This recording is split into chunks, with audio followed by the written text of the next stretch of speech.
Welcome na naman po sa panibagong episode ng KP Boys React. I'm your boy, Erwin. And it's your boy, Kurt. Let's go!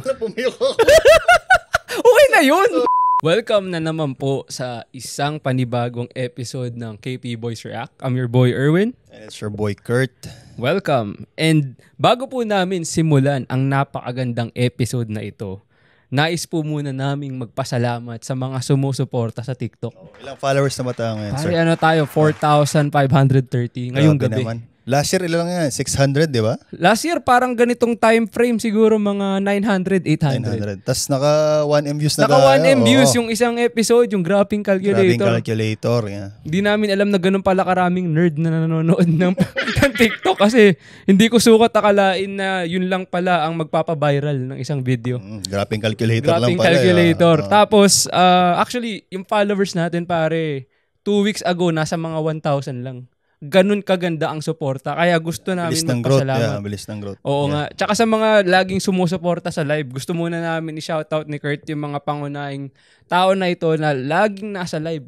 Simulan ko na si Sumi, si Daryl Matthew, si Katamura Samurai. Yeah. Kung nanonood kayo sa live. Yeah. Oo, si paring Jude Kennedy, si Miss Cheryl, si Miss Gab, si King A, and Sia. And yung isa pang nanonood naman sa YouTube, si Mr. GJ Motovlog 2243. DJ Motovlog, yeah. Yan, shoutout. Sa'yo, sorry kung lagi ka nanonood doon na may bagong episode, hindi kita na siya shoutout kasi ngayon lang kami nag-shoot ng panibago. Sa mga bago pa lang, saan ba tayo mapapainggan? Oo nga, magandang tanong yan. Yeah. Kasi maraming nagtatanong palagi. Yeah. So, bukod sa mga nakakaalam o nakakakilala sa amin sa TikTok, kami ay mapakikinggan nyo at mapapanood sa YouTube, sa Spotify, yeah. Apple Music, at Amazon Music din. Kasi ang pangalan lang din naman namin dun is Katarantaduhan Podcast. Madali lang. Madali lang i-search. Madali lang. Kung ano yung nakikita nyo sa TikTok, yun din ang hanapin nyo, makikita nyo kami. At pag nakita nyo, Katarantaduhan worldwide na yun. Kahit siguro sa Pandora. Pandora. Diba? iHeartRadio. iHeartRadio man sa Pinas. Anyway, para sa alam mo ba pare na pag-usapan natin tonight? Ano ba yan, pre? Kasi ito ang nire-request ng karamihan sa ating live, which is yung 299 pesos na engagement ring. Nabalitaan mo na ba yan, pare? Nabalitaan ko nga yan, pre. So, sa mga hindi po nakakaalam, bibigyan ko kayo ng konteksto. So, babasahin ko muna. Ito ay post sa Facebook pala. Facebook, yeah. Merong Facebook page na ang pangalan ay Payong Kapatid. Payong Kapatid. Shoutout sa Payong Kapatid. Yeah. Shoutout sa Payong Kapatid. Nakuha lang namin to doon kasi actually hindi ako aware dito sa balitang to until na-bring up nila sa ating TikTok live. So ngayon, ang dami nagre-request na reaction namin ni Kurt. So si Kurt nag-decide na gagawa na lang kami. Madaming nagtatanong kasi sa TikTok live namin. Kaya, ayan. Ito na yung request nyo. Sige. Pagbibigyan namin kayo. So parang isang sagutan na lang ang reaction namin sa lahat na nagtatanong. So para for context, babasahin ko muna. Ayon dito, ang title sa Payong Kapatid, Di Happy sa Engagement Ring. Please hide my identity po. My BF of 8 years just proposed to me. But nagigilty ako kasi I am upset due to the fact na ang engagement ring only cost 299 pesos. 299 pesos. Yeah. Ganito lang ba kababa ang halaga ko sa kanya na hindi niya man lang pinag-ipunan pambili ng ring? Or di ko ba dapat i-big deal? Am I too immature to feel this way? Hindi niya alam na nakita ko yung ring binili niya sa Shopee. Sa Shopee. Ignore ko na lang ba tong nafe-feel ko or should I confront him kaso ayoko din naman masira yung moment. Okay. Pare 299. Ano ang una mong reaction nung narinig mo to na nagbigay ng engagement ring galing Shopee 299 pesos? Siguro unang reaction ko parang hindi kasi natin alam nga yung side ng lalaki, 'di ba? Teka, pero sa tingin mo, ano bang parang standards kung magkano dapat yung engagement ring? Actually, pare, maganda yung tanong mo na yan. Kasi tulad ng sabi mo, base sa circumstances. Kasi mahirap mag-set ng standards na alam ko na base sa circumstances ko. Kasi tulad nga na sabi mo, paano kung yung lalaki pala is hindi capable na makapag-provide Totoo yan. ng mga ganong bagay. So, what if yung parang capable lang niyang maibigay is worth 299 pesos? Kasi yung tinanong ko nung dati si Josh. Shoutout kay Josh, yung Bayon Erwin. Oh, shoutout kay Josh. At least daw dapat 3 months salary mo yung cost ng engagement ring mo. Naniniwala ako. Ngayon ko lang actually nalaman yun, man. Hindi ko alam na meron palang ganung rule. Parang ngayon yung parang standard na parang social norm yan, social norm? O meron talaga, o isinibatas kasi nag-research din ako sa Reddit. Sabi nila sa Reddit, parang, ayun nga, same din. Parang 3 months salary. 3 months salary. Oh, I see. So, actually, pero depende sa kung anong trabaho mo. Totoo naman. Pero kung iisipin natin, let's just say tong lalaking to, nataon na, let's just say minimum wage earner siya. Alright. Tapos, hindi ko naman alam ko, base sa huli kong nalaman sa Pinas, parang ang minimum wage earner around 500 pesos. So, kung 3 months worth of salary, mga 1.5 yun. Siguro. Diba? Oo. Diba? Dapat, at least, kung susundin pwede na yun. Doable na yun. So, diba? doable. Pero hindi ko lang masabi kasi parang ayoko rin naman kasing sabihin na parang masama yung lalaki kasi parang sobrang liit. O parang ibig ko sabihin, ayoko kasing ibase lang sa halaga ng singsing. Totoo yan. Yung alam mo ibig sabihin, kasi bigyan kita ng sobrang mahal na singsing, pero doon ba nababase sa presyo ng singsing yung samahan nating dalawa? Yeah, yung pagmamahal. Yung pagmamahal. Kasi di ba, ibig ko sabihin, ang dami naman nating napapanood ng mga celebrity na nagbibigayan ng saksakan ng mahal. Totoo yan. Pero saan sila nag-end up? Divorce. Oo, nag-divorce din. Diba? Yeah. Anong take mo doon, pare? Para sa akin, ito nga perspective ko doon, parang kasi kung magpo-propose ka sa isang girl, tapos 299 pesos lang, parang sa iba, para ma-offend yung babae. Kasi parang hinihingi mo yung kamay ng babae like for marriage, right? Oo, yun. Tapos parang siguro naisip nung babae, sa side ng babae, kung 299 lang yung engagement ring ko, parang ito ba yung kaya mong i-provide para sa akin, di ba? Okay, yeah. Pero meron ako isang perspective dyan na doon sa side naman ng lalaki na baka breadwinner nga siya ng family niya, di ba? Yeah. Baka may pinapaaral siya. O baka provide bali sa family. Baka sa tingin niya, parang magsisave na lang siya doon sa engagement ring. Tapos parang gagastos na lang sa wedding. Which is, posible din yun.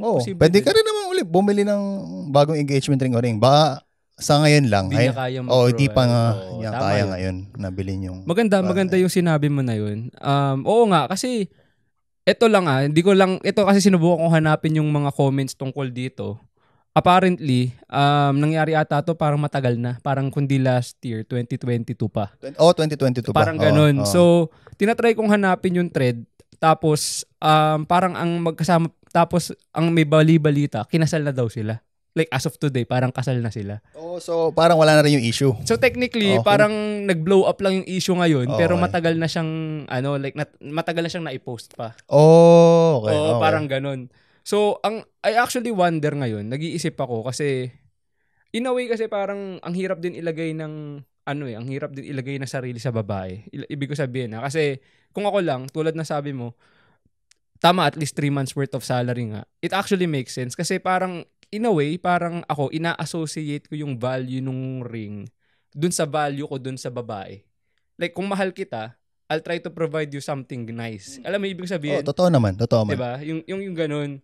Parang, yun nga lang, siguro, parang nagmamatter lang siya kung capable ka ba mag-provide or sadyang hindi mo lang pinag-isipan. Kasi dalawa lang yan eh. Hindi mo kaya mag-provide or wala ka lang paki talaga sa mga ganyang, alam mo yun, hindi ko alam kung wala kang paki sa engagement ring o wala kang paki sa mga partner mo. Diba? Tsaka, kasi very personalized, iba't iba yung meaning ng engagement ring eh. Totoo yan. Maaari dun sa babae, gusto niya maging parang family heirloom na, pag matanda na tayo, bibigay natin to sa anak natin para gamitin niya. Oo nga. Diba?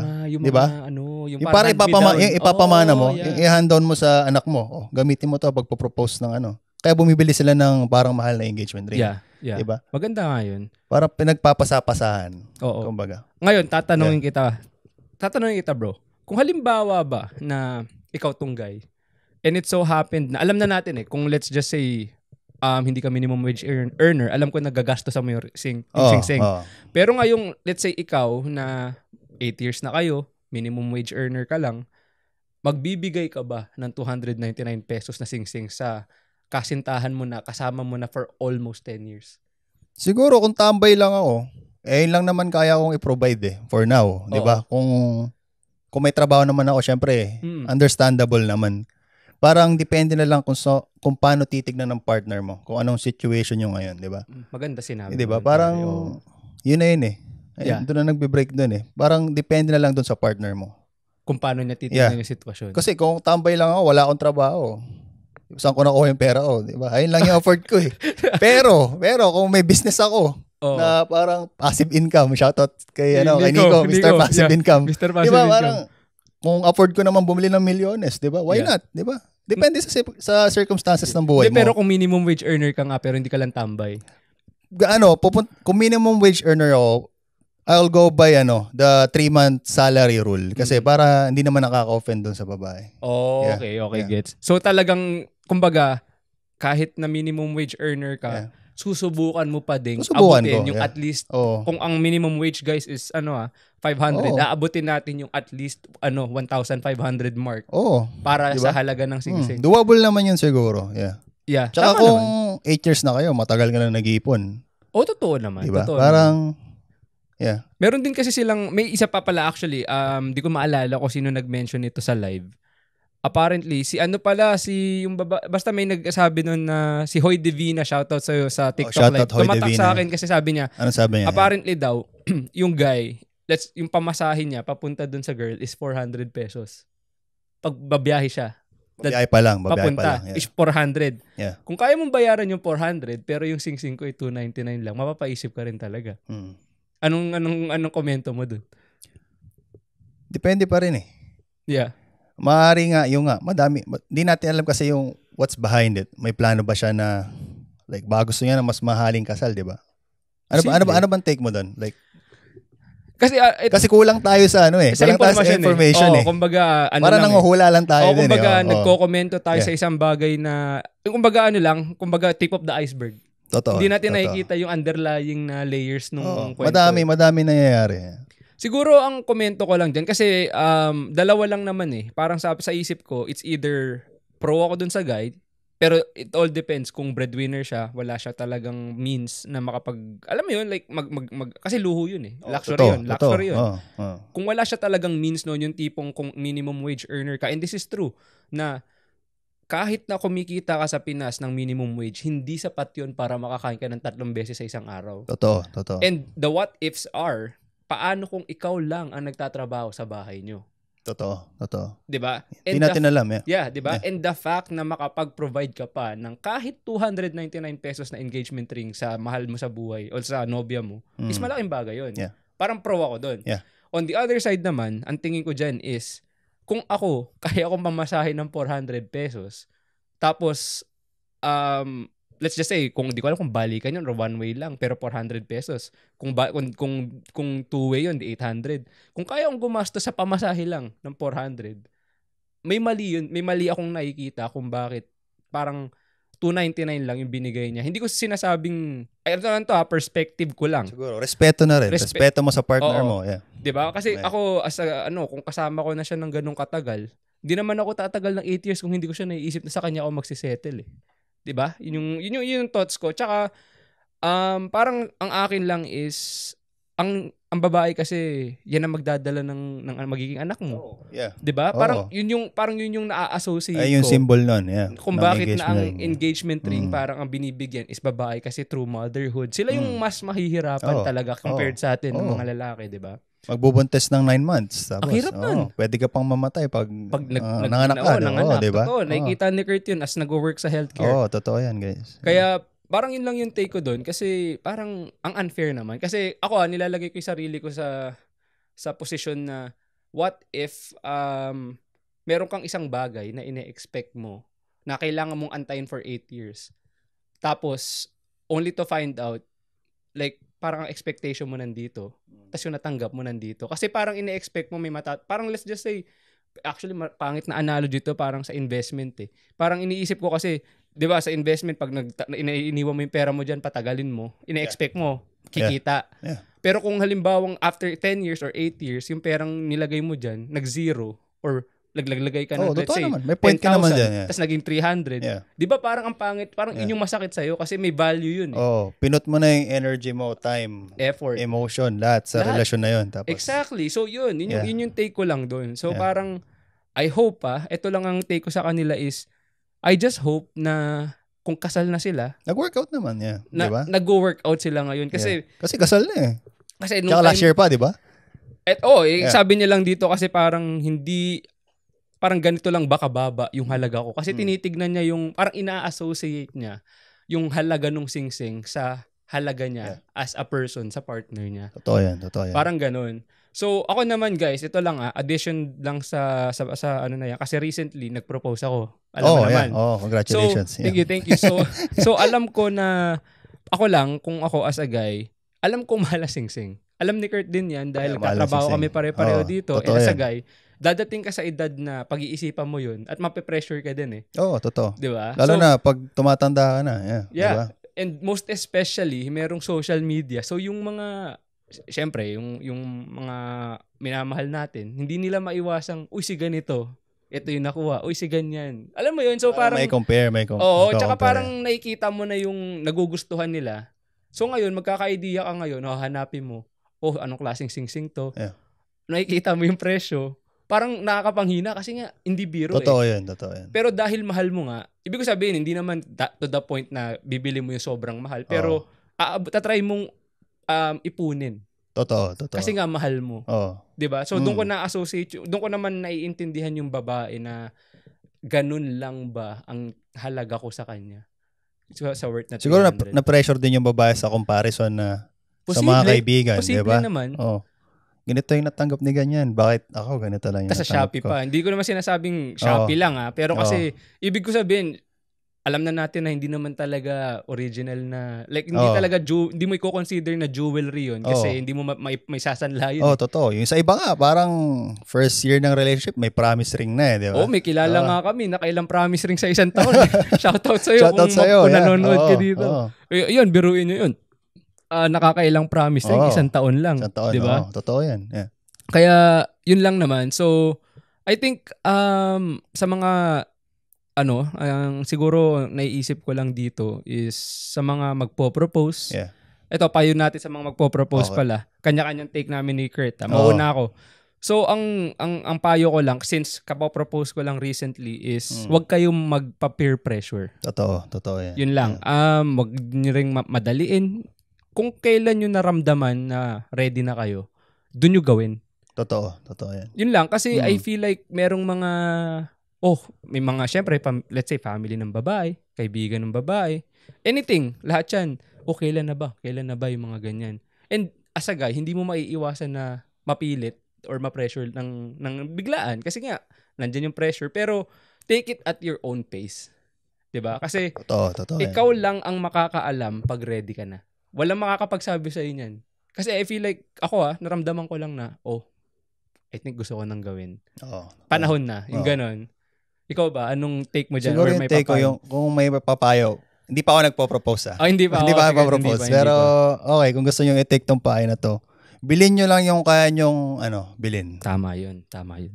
Huwag kayo magpapapressure na, hindi nyo kailangan sundin yung 3-month salary rule kasi kanya-kanya naman perspective yan Depende rin sa partner nyo. As long as like, sa tingin mo, yung halaga na to is parang respeto Respeto. Yung parang yung sinabi mo. Yeah.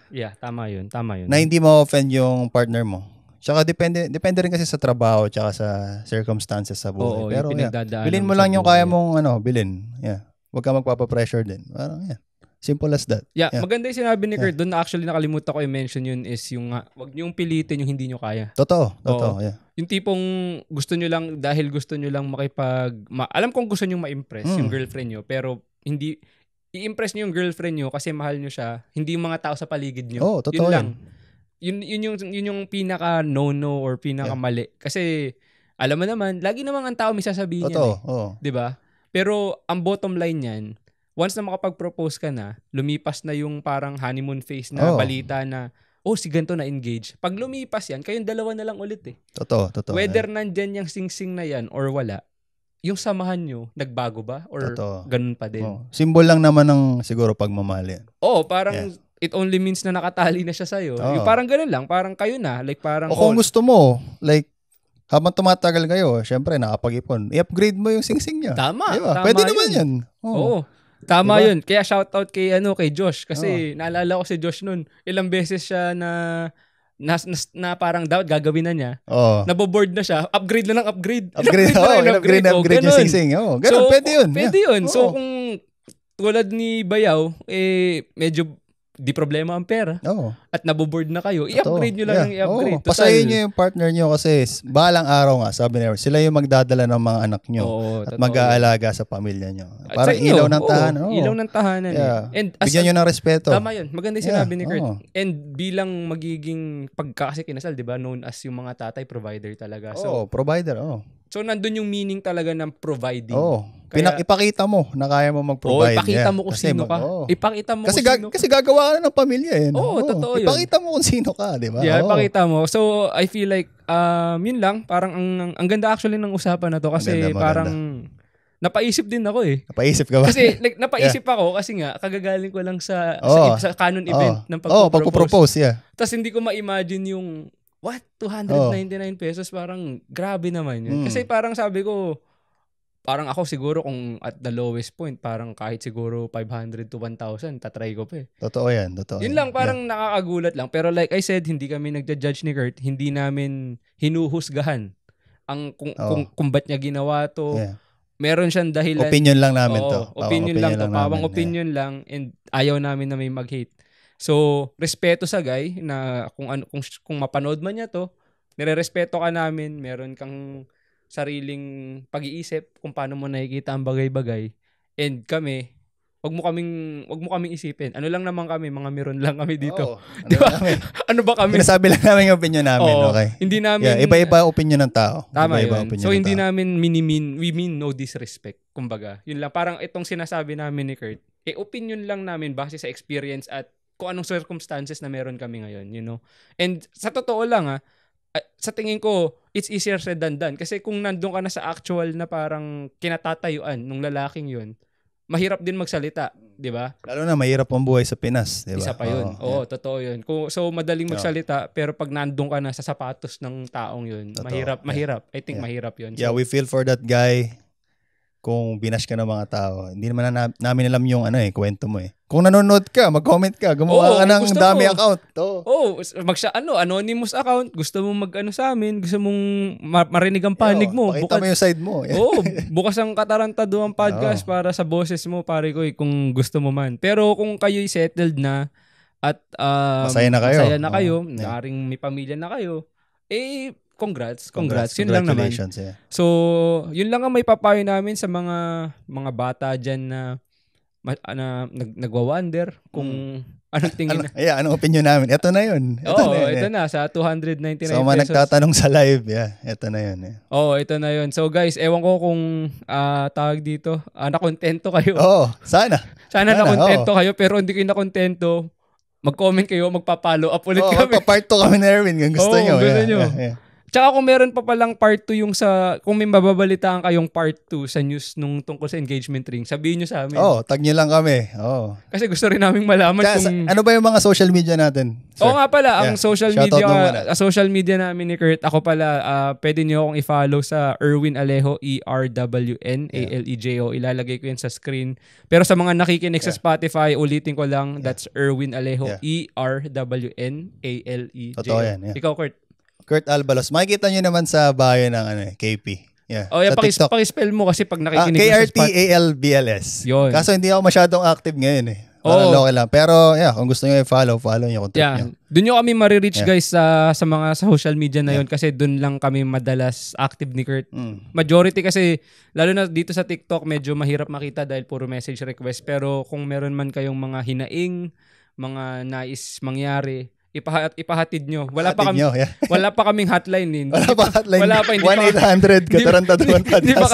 Wala pa kaming funds para sa ano. So yun lang guys. Thank you for tuning in. May dadagdag ka pa bro? Bago natin i-close yung segment, moral story, anything. I think that's it. Yeah, that's it. That's it? Yeah. So I think yun na, dito na nagtatapos ang issue tungkol sa 299 pesos engagement ring. And tulad na sabi ko, manood na lang kayo palagi ng Katarantaduhan Podcast kaysa bumili kayo ng 299 pesos engagement ring. Hanggang sa muli, it's your boy Erwin. It's your boy Kurt. Peace. Peace out.